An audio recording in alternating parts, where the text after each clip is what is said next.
نحمده ونصلي على رسوله الكريم أما بعد. وقال النبي صلى الله عليه وسلم: أفضل الصيام بعد الصيام الشهر رمضان شهر الله المحرم. رسول اللہ صلی اللہ علیہ وسلم نے فرمایا، رمضان کے روزوں کے بعد سب سے زیادہ فضیلت والے روزے اللہ کے مہینے محرم کے روزے ہیں۔ اللہ کا مہینہ اضافت تشریح کے لیے ہے، یعنی برکت والا اور محترم مہینہ ہے۔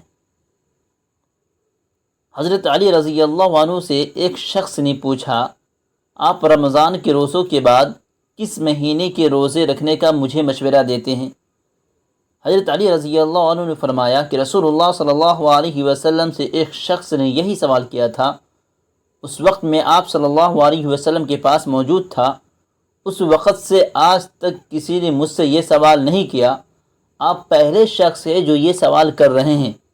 سائل نے پوچھا، اے اللہ کے رسول، آپ مجھے رمضان کے بعد کون سے مہینے کے روزہ رکھنے کا حکم دیتے ہیں؟ یعنی رمضان کے بعد کس مہینے کے روزے افضل ہے؟ آپ نے فرمایا، اگر آپ رمضان کے بعد کسی مہینے کے روزہ رکھنا چاہے تو محرم کے روزے رکھے، کیونکہ وہ اللہ کا مہینہ ہے۔ سبھی مہینے اللہ کے ہیں، چنانچہ اضافت تشریح کے لیے ہے۔ جیسے تمام مسجد اللہ کے گھر ہیں، چنانچہ بیت اللہ میں اضافت تشریح کے لیے ہے۔ اس ماہ میں ایک دن ہے، مگر وہ کون سا دن ہے یہ معلوم نہیں۔ جیسے رمضان کی راتوں میں ایک بابرکت رات شب قدر ہے، مگر وہ متعین طور پر معلوم نہیں ہے۔ اس دن میں اللہ تعالیٰ نے ایک قوم پر مہربانی کی نظر فرمائی۔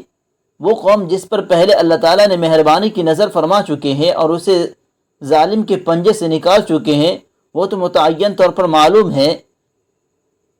اس ماہ میں حضرت موسیٰ علیہ السلام اور بنی اسرائیل پر نظر کرم فرمائی ہے، اور 10 محرم الحرام کو اللہ تعالیٰ نے فرعون اور اس کے لشکر کو غرقاب کیا ہے۔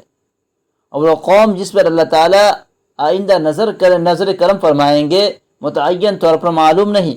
بعض لوگوں نے حضرت حسین رضی اللہ عنہ کی شہادت کے واقعوں کو اس کا مصداق قرار دیا ہے، مگر وہ صحیح نہیں ہے۔